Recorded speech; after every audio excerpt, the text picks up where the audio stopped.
Lebai-lebai para walaun-walauntit, pemimpin-pemimpin pembangkang bercakap di belakang reban ayam. Seolah-olah mereka lah yang terpaling hero, terpaling Gaza dan sebagainya. Tetapi inilah sahabat semua, Perdana Menteri kita Datuk Seri Anwar Ibrahim, ya, apabila beliau sendiri menggesa dan bercakap di depan Donald Trump, Presiden Amerika Serikat, berkaitan dengan keamanan, ya, di Gaza, Palestin, untuk rakyat di Gaza ini.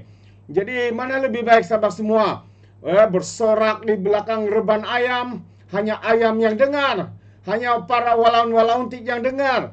Tetapi hari ini sahabat semua, apabila Donald Trump berada di negara kita, di Malaysia, Datuk Seri Anwar Ibrahim bercakap secara depan-depan dengan Donald Trump. Inilah pemimpin yang bertaraf dunia sahabat semua, yang semakin dicemburui oleh para walaun-walauntit, lebai-lebai, termasuklah sitro-sitro pembangkang. Jadi sahabat semua, saya ingin membawakan Anda, ya, ucapan daripada kedua-dua pemimpin ini dan juga daripada pemimpin Thailand dan juga Cambodia. Ya, dan Trump mengucapkan terima kasih kepada Perdana Menteri kerana berjaya untuk melakukan keamanan gencatan senjata perang antara Thailand dan juga Cambodia ini. Ya, jadi ayo kita bersama-sama untuk melihat dan menonton ucapan daripada Donald Trump sendiri, ya, dan juga Datuk Seri Anwar Ibrahim. Jadi tanpa buang masa, ayo kita tonton video ini. Neighborly relationships, which have already started. 18 Cambodian prisoners of war will be released, and under this agreement, observers from ASEAN countries, including Malaysia, will be deployed to make sure that the peace prevails and endures. And I have no doubt that it will. We have another situation like that right now in the Middle East, and Gaza. You might have read a little bit about Gaza, and that's another one we're very proud of. But we have a lot of people watching that. A lot of people. I think this is a much different kind of a thing. The two countries are getting along really well. Today, alongside this peace treaty, we also are signing a major trade deal with Cambodia and a very important critical minerals agreement with Thailand. The United States will have a robust commerce and cooperation transactions, lots of them, with both nations as long as they live in peace. And I really feel that when we make deals, we see two countries that we do a lot of business with. We do a lot of business with both of them. We have to use that business to make sure they don't get into wars. But this is going to be a very long peace. So as you know, this is one of 8 wars that my administration has ended in just 8 months. We're averaging one a month. There is only one left. Although I heard that Pakistan and Afghanistan have started up, but I'll get that solved very quickly. I know them both, and the Pakistan, the Field Marshal and the Prime Minister are great people, and I have no doubt we're going to get that done quickly. That one started up a few days ago. And I just feel it's something I can do. I do it nicely. I don't need to do it, I guess, but if I can take time and save millions of lives, that's really a great thing. I can't think of anything better to do. But the 8 wars that my administration has ended in just 8 months, there's never been anything like that. Never. There never will be either. I can't think of any president that ever solved one war. I don't think anybody. They start wars, they don't solve them. So nothing like this has been done in history, and it's an honor to be involved. On behalf of the United States, I'm proud to help settle this conflict and really develop good friendships, including people that work with each team. Look at these very distinguished people, except for my people. My people are much less distinguished, but they're very good. But look, my people understand the joke. But look at these very distinguished people, and I've gotten to know them. I want to thank Marco Rubio for being here. It was great. You always help. He's born for this job. He really was. He was born for this job. Secretary of State Jameson, thank you very much for all you did on helping too. He's the foremost expert on trade, and we're going to be doing another couple of stops where we'll be talking about no war, just pure trade. We'll be talking to President Xi in a day. We'll be stopping at Japan. We'll be stopping at South Korea, and we'll be doing some other things, but they're more related to trade. But on behalf of the United States, I'm proud to help settle this conflict and forge a future for the region where proud independent nations can prosper and thrive, safety, security, and peace. It's an amazing thing that's happened to the United States because a year and a half ago, we were a dead country. We were actually a dead country, and now we're the hottest country anywhere in the world. And when I called you, we were in the process of becoming hot. It's actually quite a while right now, but we were sort of on our way. And we had won the election big in a massive amount. And so I was respected when I called you, and it was a little bit easier. I think it's easier when you respect somebody than if you don't respect somebody. If you don't respect somebody, it never happens. But I won't forget that day because it was one of the first wars that I got involved in. And I love doing it. It's like, I shouldn't say it's a hobby because it's so much more serious than a hobby, but it's something that I'm good at, and it's something I love to do. The United Nations should be doing this, but they don't do it. You know, they don't do it. They turned off my teleprompter when I made a speech. I had to make a speech without a teleprompter. They're good at that. The escalator wasn't working too well. It came to a complete halt.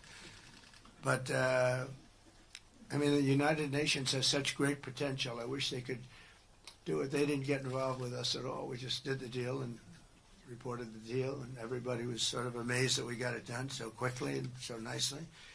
But now I'd like to ask Prime Minister Anwar to say a few words, and then we'll hear from Prime Minister Hun Manet and Prime Minister Newton. And these are, I just have to say it for a last time, these are incredible men. The way they came together, the way they worked so hard, and we worked long hours. It was not long days because the days were few in number, but the hours were very long and very intense. There was a lot of intensity going on because there was a lot of shooting happening while we were talking. That brings it to a new level. And the three men sitting there should really be credited with having done just an incredible job for humanity. Thank you all very much. It's an honor to have worked with you. Appreciate it. Please.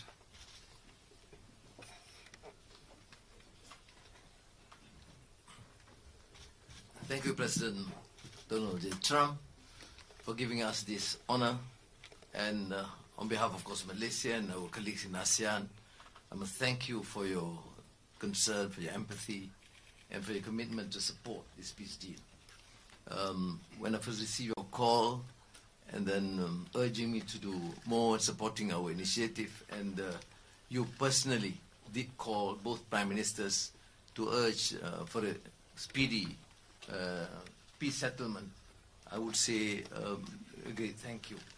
And we, of course, admire your tenacity, your courage, because the world needs leaders who promote peace strongly. And to achieve that, you have to break some rules, as you did today. When President arrived, he asked me to join him in the car. I said that's against the security and protocol rules. And he was delighted to break the rules, and I... It was a nice ride. And we share a lot of things in common. I was in prison, but he almost got there. But very good exchanges on a number of issues. Of course, priorities, of course, the peace deal. Thank you, both Prime Ministers. You did a great job. We are delighted to have you as colleagues, as true friends, and you understand the need to secure peace to save our people, and also the ASEAN position as a region of peace and prosperity. And I must also share with you here that I took the opportunity, full opportunity, without Secretary Rubio knowing this, exploring other issues too, and thank the President for his effort to secure peace in many parts of the world, including Gaza, and urging him to remain focused and ensure that there's a comprehensive peace that the world requires. And I am delighted, truly, President, to hear from you personally how determined you are to ensure that peace is achieved in the most intractable areas almost impossible, but you did it, and we have shown our support and call on the United States in particular to continue this with the support of many, not only neighbors, but the part of the world. But I must also take this opportunity to thank Secretary Rubio, Jamison, and Ambassador Kagan, because they were very helpful. I mean, you didn't say that, but I must say that, because they were extremely helpful in ensuring that you come here. I mean, I wasn't sure when you said to me, yes, Prime Minister, I know I'm coming. Well, I'm not sure, because, you know, I deal with a lot of politicians. But you are an exception. Thank you, Mr. Donald Trump. Thank you very much again.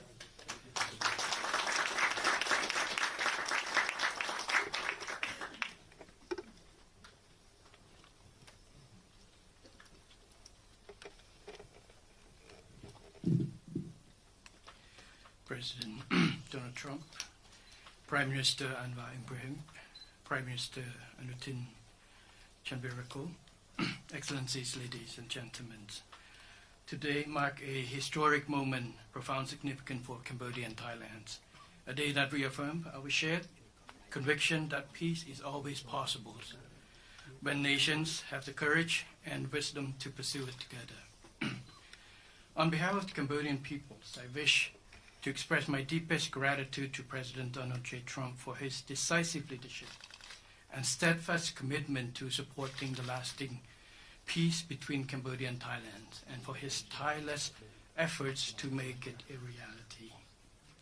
I also wish to convey my sincere appreciations to Prime Minister Anwar for his unwavering support and facilitation throughout this peace process until successful conclusions. I further extend my appreciations to my ASEAN colleagues, China, and other partners who have been supporting the ceasefire from the beginning.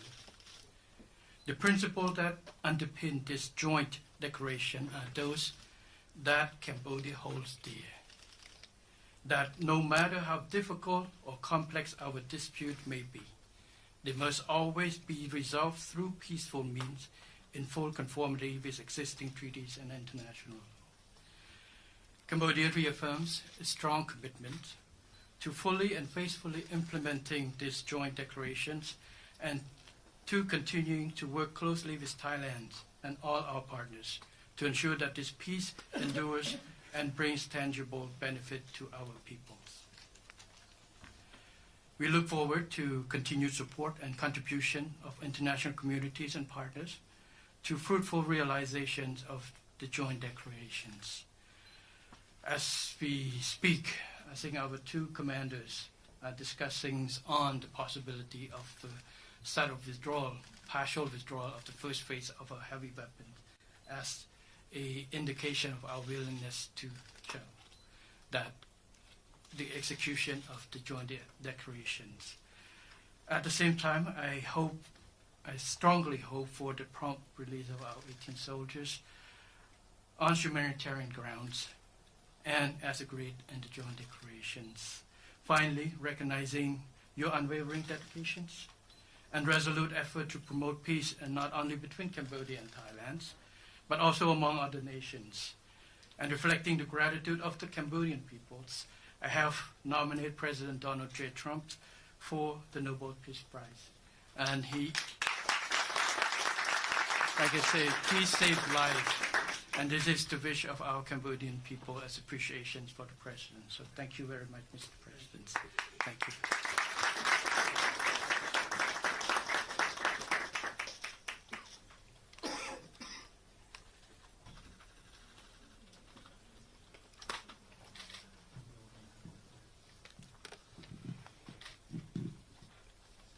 President Trump, Prime Minister Anwar, Prime Minister Hun Manet, Excellencies, distinguished colleagues, today marks a new chapter for Thailand and Cambodia. Today we take a concrete step towards peace. I would like to thank Prime Minister Anwar Ibrahim for the leadership as ASEAN Chair and your strong efforts in upholding ASEAN unity.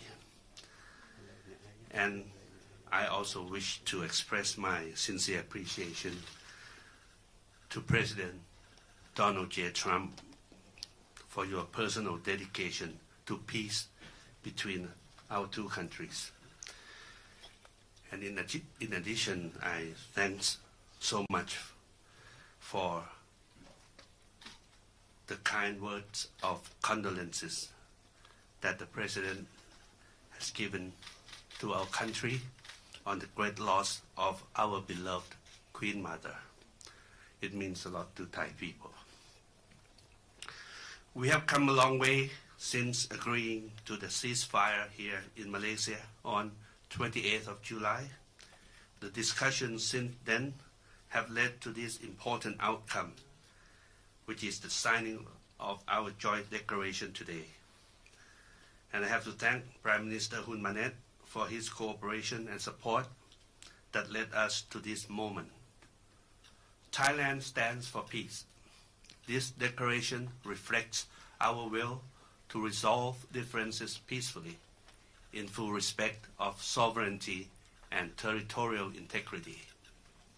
This declaration, if fully implemented, will provide the building blocks for a lasting peace. But more importantly, it will begin the process of mending our ties. Our border communities have been divided by conflict, and innocent civilians have suffered immense losses. This declaration places a firm responsibility on our two parties to act. I believe we can achieve what seemed beyond reach a few months ago. To this end, I welcome the agreement that following the signing of this joint declaration today, both sides will begin implementing all the agreed points, in particular promptly removing heavy weapons from the border areas to ensure the safety of our people, to build confidence and trust. And Thailand will also begin the process of releasing the 18 detained Cambodian soldiers. We have a responsibility to act in earnest and in good faith, and that will restore livelihoods and protect the well-being of our communities along our shared border. To achieve real change on the ground, what we agree on here must be implemented. Only then can we truly turn to a new page. Only then can we assure that our people's security and safety. Only then can we achieve real peace. This is what our people expect of us, and this is what they deserve. Peace with dignity. Going forward, I call on our friends to continue supporting this process so that the joint declaration is implemented fully and in good faith, rebuilding stability, trust, and renewed cooperation between Thailand and Cambodia and across our region. I am also pleased that today we announced the joint statement on the framework for a U.S.-Thailand agreement on reciprocal trade, which I hope will facilitate our negotiations on tariffs for conclusion by end of this year. We will also sign the MOU between our governments on cooperation on critical minerals, which will further promote resilient and sustainable supply chains for years to come. Thank you once again. Thank you from the bottom of my heart. Thank you.